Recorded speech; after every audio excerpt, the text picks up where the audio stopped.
Dear brothers and sisters, welcome to Good News, the Gospel of Jesus Christ. In Peru Shavini Chella. In the version, come follow me. நம்ம டாக்டரின் கவுன்சில்ஸை வந்துட்டு பார்க்க போகிறோம். December 30th John 5th வரைக்கும் மேனுவலில் கொடுக்கப்பட்ட lesson the promise restoration goes forward. Restoration என்றால் என்ன? ஏதாவது ஒரு விஷயம் தொலைந்து போன விஷயத்தை திரும்பி கொண்டு வந்து அதே மாதிரி செயல்படுத்துறது தான் வந்துட்டு ரெஸ்டோரேஷன். இப்போ இப்படி நம்மளுக்கு கேட்கும் போது நிறைய கொஸ்டின் வரும் இல்லையா? என்ன ரெஸ்டோரேஷன் பண்ணப்பட்டது, என்ன மறுஸ்தாபிதம் பண்ணப்பட்டது, எப்படி பண்ணப்பட்டது, எப்போ பண்ணப்பட்டது அப்படின்ற நிறைய கொஸ்டின் வந்து நம்மளுக்கு வரும் இல்லையா? அதுக்கு அந்த கொஸ்டின்ஸ்க்கு தான் வந்துட்டு நம்ம இந்த வாரம் ஆன்சர்ஸை வந்துட்டு பார்க்க போகிறோம். ஃபர்ஸ்ட் கொஸ்டின், என்ன மறுஸ்தாபிதம் பண்ணப்பட்டது?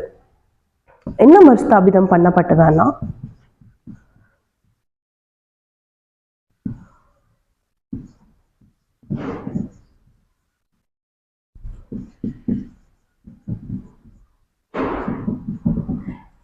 ஏசு கிறிஸ்துவின் முழுமையான சுவிசேஷம் தான் வந்துட்டு மறுஸ்தாபிதம் பண்ணப்பட்டது.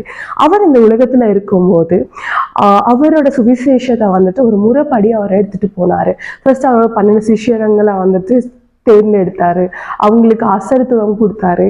அதுக்கப்புறம் அவங்க எல்லாருமே சேர்ந்து எல்லாருக்கும் போயிட்டு போதிச்சாங்க. ரிப்பெண்டன்ஸ் பற்றி, ஃபெய்த்தை பற்றி, இந்த மாதிரி நிறைய விஷயங்கள்லாம் வந்துட்டு அவங்க முறைப்படி பண்ணாங்க. எப்போ அவங்க வந்துட்டு இறந்துட்டாங்களோ, ஜீசஸ் கிரைஸ்ட் இறந்த பிறகு அவரோட 12 சிஷ்யர்கள் வந்துட்டு இதை வந்துட்டு எடுத்துட்டு போனாங்க. பட் அவங்களும் இறந்த பிறகு இதை வந்துட்டு அதே முறைப்படி ஜீசஸ் கிரைஸ்ட் பண்ண அதே முறைப்படி எடுத்துட்டு போறதுக்கு யாரும் இல்லாம போயிட்டாங்க. அப்படிதான் வந்துட்டு அவரோட முழுமையான சுவிசேஷம் வந்துட்டு காணாமல் போயிடுச்சு அண்ட் தொலைஞ்சு கூட போயிடுச்சு. அதை மறுபடியும் நம்மளுக்கு வேண்டி அவரு மறுஸ்தாபிதம் பண்ணப்பட்டாங்க. எப்படி பண்ணப்பட்டாங்க அப்படின்னு பார்க்கும்போது 1820 ஒரு 14 வயசு பையனோட ஒரு கொஸ்டின் மூலியமா தான் வந்துட்டு, கொஸ்டினுக்கு ஆன்சர் மூலியமா தான் வந்துட்டு மறுஸ்தாபிதமே பண்ணப்பட்டது. அவர் யாருன்னா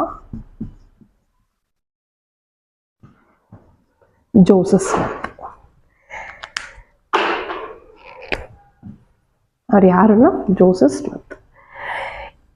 இன்னும் தெளிவாக அவர் எப்படி மறுஸ்தாபிதம் பண்ணாரு, எப்படியெல்லாம் அவருக்கு வந்துட்டு ஜீசஸ் கிரைஸ்ட் கைட் பண்ணார், இந்த விஷயத்தங்களை வந்துட்டு வரப்போற வாரங்களை வந்துட்டு நம்ம கற்றுக்க போகிறோம். ஆனால் 1820 மறுஸ்தாபிதம் பண்ணப்பட்ட அவரோட சுவிசேஷத்தை முன்னேற்று இப்போத்துக்கு 200 வருஷங்கள் ஆச்சு. இதை முன்னேற்று நம்மளோட ப்ராஃபிட் அந்த ஃபர்ஸ்ட் பிரசிடென்சி அந்த 12 அப்போஸ்டல்ஸ் வந்துட்டு என்ன பண்ணியிருக்காங்கன்னா ஒரு அறிக்கையை வந்துட்டு வெளியிட்டிருக்காங்க. என்ன ஒரு அறிக்கைன்னா பிரகடனம், ப்ரொக்ளமேஷன். என்ன ப்ரொக்ளமேஷன்ன்றது தான் என்ன ப்ரொக்ளமேஷன், அதில் என்ன சொல்லியிருக்காங்க அப்படின்றத நம்ம வந்துட்டு ஒரு படித்து ஒரு பேராகிராஃபாக வந்துட்டு நம்ம தெரிஞ்சுக்க போகிறோம்.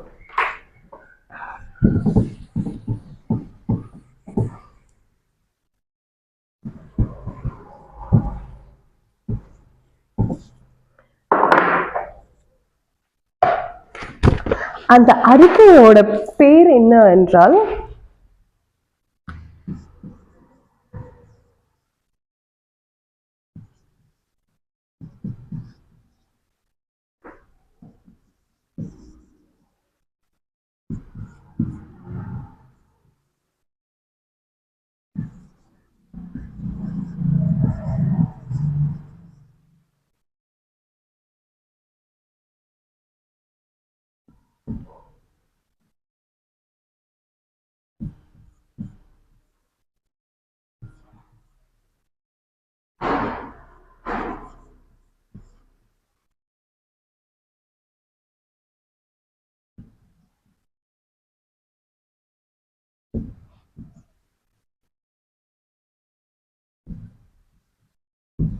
The restoration of the fullness of the gospel of Jesus Christ, the bicentennial proclamation to the world. அந்த 200 வருஷங்களை முன்னேற்று ஒரு அறிக்கையை வந்துட்டு பிரகடனத்தை வந்துட்டு வெளியிட்டிருக்காங்க. ஸோ நம்ம வந்துட்டு அதை படித்து தெரிஞ்சுக்க போகிறோம். நான் அதை படிக்க போகிறது கிடையாது, நான் உங்களுக்கு ஒரு வாய்ஸ் மூலயமா வந்துட்டு ரெக்கார்டிங் மூலயமா உங்களுக்கு அதை கேட்க வைக்க போகிறேன். இதோட ஒரிஜினல் இதோட அந்த லிங்கை வந்துட்டு நான் டிஸ்கிரிப்ஷன்ல கொடுக்குறேன். நீங்க வந்துட்டு இந்த லெசனை கேட்கும் போது அதையும் நீங்க பக்கத்துல வச்சுட்டு பார்த்தீங்கன்னா உங்களுக்கு தெரியும். அது வந்து காஸ்பல் லைப்ரரியில இருக்கும். நான் தமிழ்லயே லிங்க் கொடுக்குறேன் கீழே. நீங்க அதை பார்த்துட்டு இந்த லெசனை கேட்கும் போது இன்னும் கொஞ்சம் உங்களுக்கு புரியறதுக்கு இன்னும் கொஞ்சம் வெளிவாக உங்களுக்கு புரியும். இயேசு கிறிஸ்துவின் சுவிசேஷத்தின் முழுமையின் மறுஸ்தாபிதம். உலகிற்கு ஓர் 200 ஆண்டு பிரகடனம். பிற்கால பரிசுத்தவான்களின் இயேசு கிறிஸ்து சபையின் பிரதான தலைமையும் 12 அப்போஸ்தலர் குழுமமும் உலகத்தின் ஒவ்வொரு தேசத்திலும் உள்ள தமது பிள்ளைகளையும் தேவன் நேசிக்கிறார் என நாங்கள் பயபக்தியோடே பிரகடனம் செய்கிறோம். தெய்வீக பிறப்பையும் ஒப்பிட முடியாத ஜீவியத்தையும் அவருடைய நேச குமாரனாகிய இயேசு கிறிஸ்துவின் எல்லையில்லா பாவ நிவாரண பலியையும் பிதாவாகிய தேவன் நமக்கு கொடுத்திருக்கிறார். ஸோ ஃபர்ஸ்ட் பேராகிராஃப் இன்ட்ரடக்ஷன் என்ன சொல்லியிருக்காங்கன்னா, இது என்ன அறிக்கை, எப்போ கொடுக்கப்பட்டது அப்படின்னு சொல்லியிருக்காங்க. எப்போ கொடுக்கப்பட்டதுங்கிறதுனா ஏப்ரல் 2020 வந்துட்டு நம்மளுக்கு கொடுக்கப்பட்டது.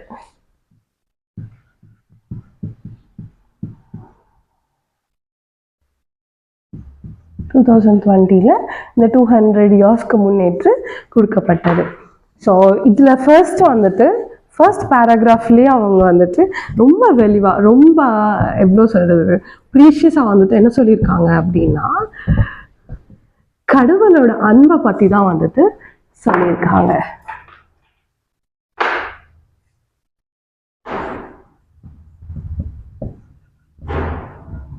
கடவுளோட அன்பை பற்றி தான் வந்து சொல்லியிருக்காங்க. நம்ம நினைக்கலாம் இந்த பிரகடனம் வந்துட்டு எல்லாருக்கும் சொல்றாங்க, ஏன் ஃபர்ஸ்ட் பேராகிராஃப்லேயே வந்துட்டு கடவுளோட அன்போட வந்துட்டு இதை ஸ்டார்ட் பண்ணணும் அப்படின்னு சொல்லிட்டு. ஏனென்றால் எல்லாமே அவரோட அன்புனால தான் வந்துட்டு நம்மளுக்கு கிடைச்சிருக்கு. இந்த உயிரா இருக்கட்டும், நம்ம இப்ப வாழ்ந்து கொண்டிருக்க வாழ்க்கையா இருக்கட்டும், அவரோட குமாரனா வந்துட்டு நம்மளுக்கு கொடுத்ததுக்கு ரீசன் கூட வந்துட்டு அவரோட அன்பு தான். அதெல்லாம் வந்துட்டு இங்க சொல்லியிருக்காங்க.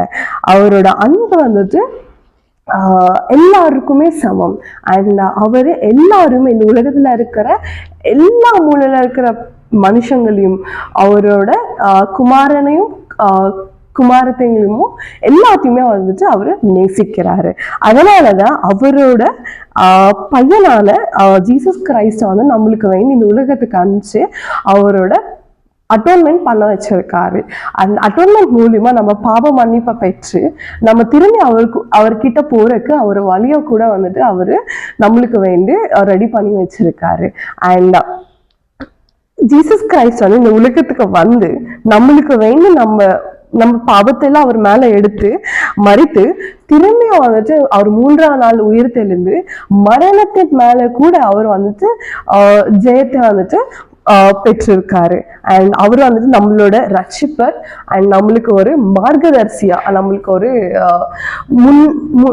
முன்னோற்றமா இருந்து நம்மளுக்கு வந்துட்டு நம்ம ரட்சிச்சு நம்மளுக்கு வந்துட்டு அவர் வழி நடத்தி கொண்டு இருக்காரு அப்படின்றத ஃபர்ஸ்ட் பேராகிராஃப்ல சொல்லியிருக்காங்க. இப்ப நம்ம செகண்ட் பேராகிராஃப பார்ப்போம். உலகத்தின் ஒவ்வொரு தேசத்திலும் உள்ள தமது பிள்ளைகளையும் தேவன் நேசிக்கிறார். அவருடைய ஜெபத்திற்கு பதிலாக உலகத்தின் ஒவ்வொரு தேசத்திலும் உள்ள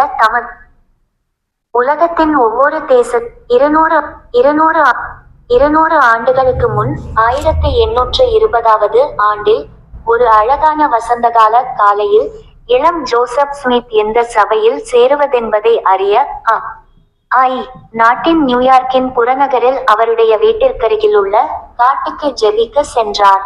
தன் ஆத்துமாவின் இரட்சிப்பை பற்றிய கேள்விகள் அவரிடம் இருந்தன மற்றும் தேவன் தம்மை வழிநடத்துவார் என்று நம்பினார். அவருடைய ஜெபத்திற்கு பதிலாக பிதாவாகிய தேவனும் அவருடைய குமாரனாகிய இயேசு கிறிஸ்துவும் ஜோசப்புக்கு தரிசனம் தந்து வேதாகமத்தில் முன்னறிவிக்கப்பட்டபடி நிறைவேறித்தீரும் காலங்களை அப்போஸ்தலருடைய நடபடிகள் அதிகாலை 3:21 தொடங்கி வைத்தனர் என்றும் நாங்கள் தாழ்மையோடு அறிவிக்கிறோம்.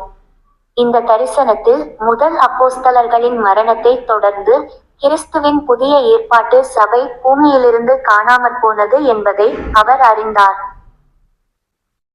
அவருடைய ஜெபத்திற்கு பதிலாக ஸோ செகண்ட் பேராகிராஃபில் என்ன ஸ்டேட் பண்ணியிருக்காங்க அப்படின்னா, ஜோசப் ஸ்மித் 200 இயர்ஸ்க்கு முன்னாடி 1820s வந்துட்டு ஜோசப் ஸ்மித் அவர் எப்படி இந்த மறுஸ்தாபிதம் பண்ணாரு அப்படின்றது வந்துட்டு தான் விரிவாக சொல்லியிருக்காங்க. அவர் வந்துட்டு 14 இயர்ஸ், அவருக்கு 14 வருஷங்கள் இருக்கும்போது அவருக்கு ஒரு கொஷின் இருந்தது. என்ன கொஷின்னா,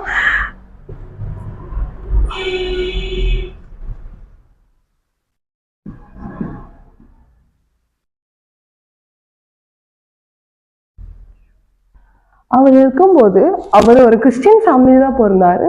எல்லாருமே அவங்களுக்கு பிடித்த நிறைய சபைகளுக்கு போயிட்டு இருந்தாங்க. அதனால இவருக்கு ஒரு கொஷின் ஏற்பட்டது. என்னன்னா, நான் எந்த சர்ச் வந்துட்டு போய் ஜாயின் பண்ணணும், எந்த சபையில நான் போய் சேரணும் என்ற ஒரு கொஷின் வந்துட்டு அவருக்கு வந்துடுது. அதோட சேர்ந்து அவரோட சோலோட சால்வேஷன் பற்றியும் அவருக்கு வந்துட்டு நிறைய கொஷின் இருந்தது. ஸோ அவர் என்ன பண்ணாருன்னா, போயிட்டு அவர் வீட்டு பக்கத்துல இருக்க காட்டுல அவர் வந்துட்டு ப்ரேயர் பண்ணாரு. அந்த ப்ரேயருக்கு, அந்த கொஷனுக்கு பதிலாக ஜீசஸ் கிரைஸ்டும் ஹெவன்லி ஃபாதரும் அவருக்கு வந்துட்டு விஷன் வந்தாங்க அப்படின்னு அவருக்கு வந்துட்டு காட்சி அளித்தாங்க. அந்த காட்சி அழிச்சு அவங்களுக்கு வந்துட்டு எந்த சர்ச்சுமே உண்மை இல்லை, ஜீசஸ் கிரைஸ்ட் இறந்த பிறகு, அவரோட 12 அப்போஸ்தலர்கள் இறந்த பிறகு அவரோட முழு பயண சுவிசேஷம் இங்கிருந்து எடுக்கப்பட்டது. இந்த கருவியா யூஸ் பண்ணி நான் வந்துட்டு என்னோட சபையை திருப்பியும் இந்த உலகத்துல மறுஸ்தாபிதம் பண்றேன் அப்படின்ற ஒரு விஷயத்த கடவுள் வந்துட்டு ஜோசப் ஸ்மித்க்கு அறிவித்தாரு.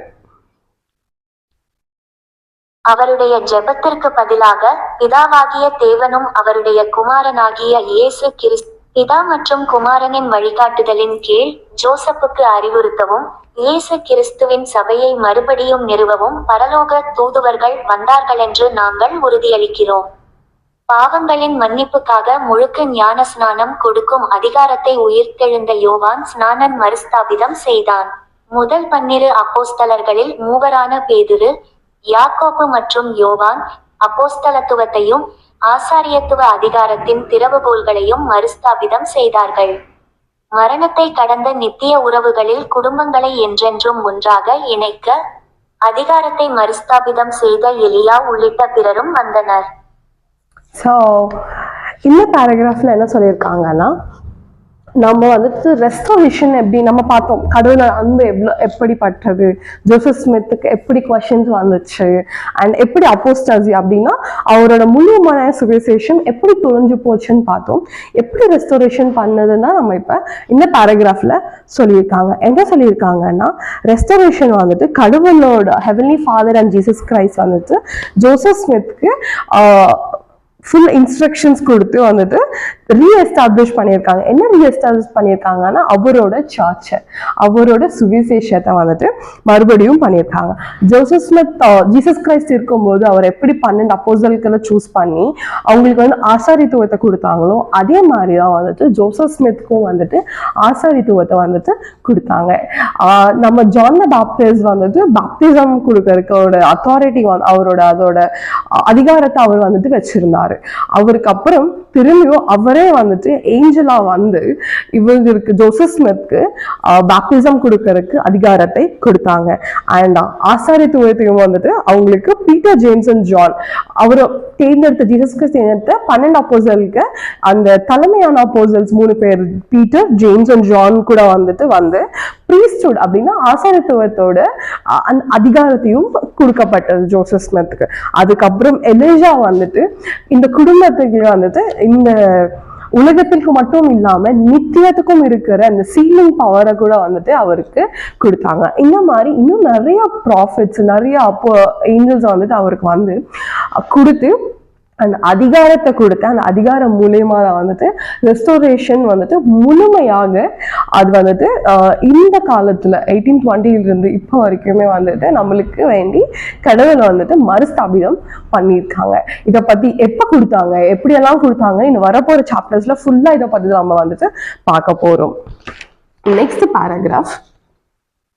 பிதா மற்றும் குமாரனின் வழிகாட்டு இயேசு கிறிஸ்துவின் மற்றொரு ஏற்பாடாகிய மார்மன் புஸ்தகம் என்னும் பூர்வகால பதிவேட்டை மொழிபெயர்க்க தேவனுடைய வரமும் வல்லமையும் ஜோசப் ஸ்மித்துக்கு கொடுக்கப்பட்டது என மேலும் நாங்கள் சாட்சியமளிக்கிறோம். அவரது உயிர்த்தெழுதலுக்கு பின் உடனேயே மேற்கு கோளத்தில் உள்ள ஜனங்களுக்கு மத்தியில் இயேசு கிறிஸ்துவின் தனிப்பட்ட ஊழியத்தை பற்றிய விவரத்தையும் இந்த பரிசுத்த ஆவணத்தின் பக்கங்கள் உள்ளடக்கியுள்ளன. இது வாழ்க்கையின் நோக்கத்தை போதித்து அந்த நோக்கத்திற்கு மையமாயிருக்கிற கிறிஸ்துவின் கோட்பாட்டை விளக்குகிறது. வேதாகமத்துக்கு இணை வேதமாக மார்மன் புஸ்தகம் மனுஷர் யாவரும் அன்பான பரலோக பிதாவின் குமாரர்கள் மற்றும் குமாரத்திகள் எனவும் நமது வாழ்க்கைக்கு அவரிடம் ஒரு தெய்வீக திட்டமிருக்கிறதென்றும் பழங்காலத்தைப் போலவே இன்றும் அவருடைய குமாரனாகிய இயேசு கிறிஸ்து பேசுகிறாரென்றும் சாட்சியமளிக்கிறது. ஸோ நெக்ஸ்ட் பண்ண விஷயம் என்னன்னா, புக் ஆஃப் மார்மன் டிரான்ஸ்லேட் பண்ணுறதுக்கு ஜோசப் ஸ்மித்க்கு வந்துட்டு அந்த அத்தாரிட்டி வந்துட்டு கிடைச்சது. ஸோ நம்மளுக்கு தெரிஞ்ச மாதிரி லாஸ்ட் வருஷம் எல்லாருமே வந்துட்டு புக் ஆஃப் மார்மன் கம்ஃபாலோமில படிச்சிருப்போம் இல்லையா. அது வந்துட்டு ஒரு ஜெருசலேமில் இருந்து வந்தப்பட்ட ஒரு ஜனங்கள் நீஃபைட்ஸ், லாமனைட்ஸ் அண்ட் ஜெரமைட்ஸ் பற்றி, ஜாரடைட்ஸை பற்றி இவங்கள பற்றியெல்லாம் ஒரு ஹிஸ்ட்ரி தான் வந்துட்டு புக் ஆஃப் மார்மன். அண்ட் நம்ம எல்லாருமே நம்புற மாதிரி ஓல்ட் டெஸ்டமெண்ட், நியூ டெஸ்டமெண்ட், அதுக்கு காம்ப்ளிமெண்ட்டாக வந்துட்டு புக் ஆஃப் மார்மன். இது எல்லாமே சேர்ந்தாதான் வந்துட்டு முழுமையான காஸ்பல். அதை டிரான்ஸ்லேட் பண்ணுறதுக்கு ஜோசப் ஸ்மித்துக்கு ஒரு அத்தாரிட்டி கிடைச்சது. அண்ட் அவர் அதை வந்துட்டு கடவுளோட கட்டளை மூலியமாக அவரோட இன்ஸ்ட்ரக்ஷன்ஸ் மூலயமாக நம்மளுக்கு வந்துட்டு மொழிபெயர்த்து கொடுத்தாரு. அந்த புக் ஆஃப் மார்மன்ன்ற ஒரு புத்தகத்துல முழுமையாகவே ஜீசஸ் கிரைஸ்ட பத்தி தான் வந்துட்டு இருக்கும். எவ்ரி வேர்ஸ், எந்த வேர்ஸ் படித்தாலுமே சரி, எந்த இது படித்தாலுமே சரி, முழுமையாக ஜீசஸ் கிரைஸ்ட் பற்றி தான் வந்துட்டு நம்மளுக்கு அதில் ரொம்ப விரிவாக சொல்லியிருக்காங்க. அண்ட் அதில் இம்பார்ட்டண்ட்டான ஒரு விஷயம் என்னன்னா, ஜீசஸ் கிரைஸ்ட் இறந்து உயிர்த்தெழுந்த பிறகு இந்த மக்கள், இந்த நீஃபைட்ஸ் மக்களுக்கு வந்துட்டு போய் அவர் காட்சி கொடுப்பாரு. அதை பற்றியுமே வந்துட்டு அங்கே ரொம்ப விரிவாக புக் ஆஃப் மார்மனில் கொடுத்துருப்பாங்க. அதில் அவங்க என்ன டெஸ்டிஃபை பண்றாங்க அப்படின்னா, heavenly father and Jesus Christ அவரோட சன்ஸ் அண்ட் டாட்டர்ஸ் ஆகிய நம்ம எல்லாத்தையுமே வந்துட்டு நேசிக்கிறாரு. அண்ட் அவருக்கு நம்மளுக்கு வேண்டி ஒரு தெய்வத்தையான ஒரு பிளான் இருக்கு அவர்கிட்ட. என்ன பிளான்னா, பிளான் ஆஃப் சால்வேஷன். நம்ம திரும்பி அவர்கிட்ட போய் சந்தோஷமா நம்ம குடும்பங்களோட நித்தியத்துக்கு வாழ்றதுக்கு வேண்டிய ஒரு திட்டம் தான் வந்துட்டு கடவுள்கிட்ட இருக்கு. அண்ட் அப்ப எப்படி ஜீசஸ் கிரைஸ்ட் பேசினாரோ, இன்னைக்கு கூட ஜீசஸ் கிரைஸ்ட் அவரோட ப்ராஃபிட்ஸ் மூலியமாகவும் அவரோட ரெவலேஷன் வெளிப்பாடுகள் மூலியமாகவும் தீர்க்கதரிசிகள் மூலியமாகவும் நம்ம கூட பேசிக்கொண்டு நம்மளை வழிநடத்திருக்காரு அப்படின்ற ஒரு டெஸ்டிமோனியை வந்துட்டு கொடுத்துருக்காங்க. ஸோ நெக்ஸ்ட் பேராகிராஃப் பார்ப்போம். இயேசு கிறிஸ்துவின் மற்றொரு ஏற்பாடாகிய மார்மன் ஏப்ரல் 6, 1830 இல் அமைக்கப்பட்ட பிற்கால பரிசுத்தவான்களின் இயேசு கிறிஸ்து சபை, மறுஸ்தாபிதம் செய்யப்பட்ட கிறிஸ்துவின் புதிய ஏற்பாட்டு சபை என நாங்கள் பிரகடனம் செய்கிறோம். இந்த சபை அதன் பிரதான மூலைக்கல்லான இயேசு கிறிஸ்துவின் பரிபூரண ஜீவியத்திலும் அவருடைய எல்லையற்ற பாவநிவர்த்தியிலும் நிதர்சனமான உயிர்த்தெழுதலிலும் நங்கூரமிடப்பட்டுள்ளது. மீண்டும் ஒருமுறை இயேசு கிறிஸ்து அப்போஸ்தலர்களை அழைத்து அவர்களுக்கு ஆசாரியத்துவ அதிகாரத்தை கொடுத்திருக்கிறார்.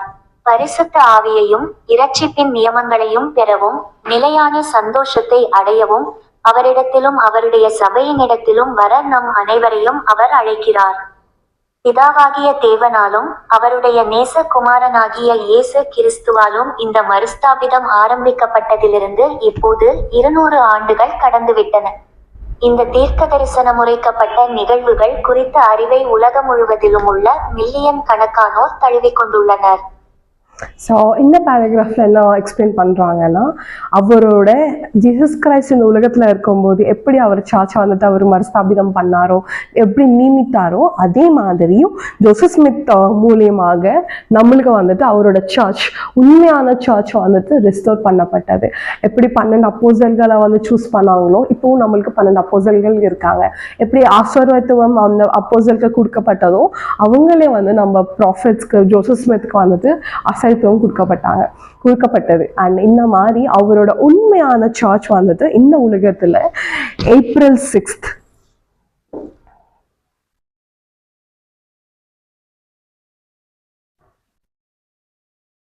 1830 வந்துட்டு மறுஸ்தாபிதம் பண்ணப்பட்டது. இப்போ நம்ம பார்த்தோம்னா 200 வருஷங்கள் எதுக்காச்சுன்னா 1820 ஜீசஸ் கிரைஸ்டுக்கு ஜோசப் ஸ்மித்க்கு Jesus Christ heavenly father appear ஆனதுக்கு 200 இயர்ஸ் ஆச்சு இல்லையா. அங்க இருந்து 10 இயர்ஸ் 10 வருடங்கள் ஜோசப் ஸ்மித்தை கடவுள் வந்துட்டு அவர் ப்ரிப்பேர் பண்ணியிருக்காங்க. புக் ஆஃப் மார்மன் டிரான்ஸ்லேட் பண்ண வச்சாங்க. அவர் வந்துட்டு கொடுக்கப்பட்ட ஆசிரியத்துவத்தை எப்படி அவர் வந்துட்டு யூஸ் பண்ணணும், எப்படியெல்லாம் வந்துட்டு சர்ச் அவர் ஆர்கனைஸ் பண்ணணும் எல்லாம் இவர் கொடுத்து அவரை வந்துட்டு ப்ரிப்பேர் பண்ணி 10 வருஷங்கள் கழிச்சு அவருக்கு 24 இருக்கும்போது ஜோசப் ஸ்மித் மூலியமா அவரோட உண்மையான சர்ச்சை வந்துட்டு இந்த உலகத்துல ரெஸ்டோர் பண்ணியிருக்காங்க. அண்ட் நானும் சாட்சி கொடுக்குறேன். அண்ட் நான் நம்பி இந்த சர்ச்ல வந்து ஜாயின் பண்ணேன். ஏன்னா வந்துட்டு எனக்கு தெரியும் இது உண்மை என்று. அண்ட் உலகத்திலேயே இது வந்துட்டு உண்மையான சுவிசேஷம் கொன்ற ஒரு சர்ச் என்று நான் நம்புறேன். அதுதான் வந்துட்டு the church of Jesus Christ of latter day saints. அதுக்கப்புறம் இதை பத்தி வந்துட்டு அவங்க அறிக்கையை கொடுக்கும்போது கோடிக்கணக்கான மக்கள் வந்துட்டு அதை ஏற்றுக்கொண்டு அவங்களும் வந்துட்டு இந்த டெஸ்டிமோனி அவங்க எல்லாத்துக்கும் ஷேர் பண்ணியிருக்காங்க. அண்ட் நம்மளும் வந்துட்டு அந்த கோடிக்கணக்கான மக்கள்ல நானும் ஒருத்தையா இருக்கிறதுக்கு நான் ரொம்ப பெருமைப்படுறேன். அண்ட் நீங்களும் வந்துட்டு அந்த ஒருத்தங்களை இருப்பீங்க அப்படின்னு சொல்லிட்டு நான் நம்புறேன். அண்ட் நெக்ஸ்ட் பார்ப்போம். பிதாவாகிய தேவனாலும் அவருடைய நேசகுமாரனால் தொடர்ச்சியான வெளிப்படுத்தல் மூலமாக வாக்குத்தத்தம் செய்யப்பட்ட மறுஸ்தாபிதம் முன்னோக்கி செல்கிறது என நாங்கள் மனமகிழ்ச்சியுடன் பிரகடனம் செய்கிறோம். தேவன் சகலமும் கிறிஸ்துவுக்குள்ளே கூட்டப்படும்போது எபேசியர் நள்ளிரவு 1:10 பூமி மீண்டும் ஒருபோதும் இப்போது போலிருக்காது. பரலோகங்கள் திறந்திருக்கின்றன என நாங்கள் அறிந்திருப்பதைப் போல அனைவரும் அறிய அவருடைய அப்போஸ்தலர்களாக பயபக்தியுடனும் நன்றியுணர்வுடனும் நாங்கள் அழைக்கிறோம். அவருடைய நேச குமாரர்களுக்கும் குமாரத்திகளுக்குமான தம்முடைய சித்தத்தை தேவன் தெரியப்படுத்துகிறார் என்பதை நாங்கள் உறுதியளிக்கிறோம். மறுஸ்தாபிதத்தின் செய்தியை ஜெபத்துடன் படித்து விசுவாசத்தில் செயல்படுகிறவர்கள் அதன் தெய்வீகத்தை பற்றியும் நம்முடைய கர்த்தரும் இரட்சகருமான இயேசு கிறிஸ்துவின் வாக்குத்தத்தம் செய்யப்பட்ட 2ஆம் வருகைக்காக உலகத்தை ஆயத்தப்படுத்தும் அதன் நோக்கத்தை பற்றியும் தங்களுடைய சொந்த சாட்சியை பெறுவார்கள் என நாங்கள் சாட்சியமளிக்கிறோம். ஸோ இதில் என்ன சொல்லியிருக்காங்கன்னா, நம்ம பார்த்த மாதிரி இந்த 1820 ஆரம்பப்பட்ட ரெஸ்டோரேஷன் மறுஸ்தாபிதம் வந்துட்டு எல்லாம் கொடுக்கப்பட்டது இல்லை. அது அப்போ கொடுக்கப்பட்டு அதோடு நிற்கப்படல. கண்டினியூஸ் ரெவலேஷன் அவரோட வெளிப்பாடுகள் மூலியமாக இன்று வரைக்கும் நம்மளுக்கு வந்துட்டு வெளிப்பாடுகள் கொடுத்து இந்த சர்ச்சை இந்த காஸ்பலை வந்துட்டு அவர் முன்ன எடுத்துட்டு போயிட்டு இருக்காரு. அண்ட் அவர் வந்துட்டு எப்படி வெளிப்பாடு கொடுத்துருக்காருன்னா அவரோட தீர்க்கதரிசிகள் மூலியமாவும் அவரோட அப்போஸ்தலர்கள் மூலியமாவும் நம்மளுக்கு இந்த உலகத்துல எப்படி வாழணும், இந்த இருக்கிற காலகட்டத்துல நம்ம எப்படி வந்துட்டு வாழ்றது, எப்படி வந்துட்டு சுவிசேஷத்தை ஏற்றுக்கொண்டு அதை அலைன் பண்ணி கடவுளோட வில்ல அலைன் பண்ணி எப்படி வந்துட்டு நம்ம இருக்கணும்ன்ற ஒரு விஷயத்தையுமே கண்டினியூ ரெவல்யூஷன் வெளிப்பாடுகள் நடந்து கொண்டேதான் இருக்காரு. அண்ட் நம்ம கூட நிறைய வெளிப்பாடுகளை வந்துட்டு ஒரு பாட்டா இருந்து நம்ம வந்துட்டு இன்னைக்கு இந்த ரெவல்யூஷனை வந்துட்டு இந்த ப்ரொக்ளமேஷனை வந்துட்டு பார்த்துட்டு இருக்கோம்னா இது கூட ஒரு வெளிப்பாடு தான். அண்ட் இதை வந்துட்டு அவங்க எல்லாருக்குமே வந்துட்டு டெஸ்டிஃபை பண்றாங்க, இந்த உலகத்துல இருக்க எல்லாத்துக்குமே டெஸ்டிஃபை பண்ணி. அண்ட் இன்னொரு ப்ராமிஸ் அவங்க என்ன கொடுக்குறாங்க அப்படின்னா,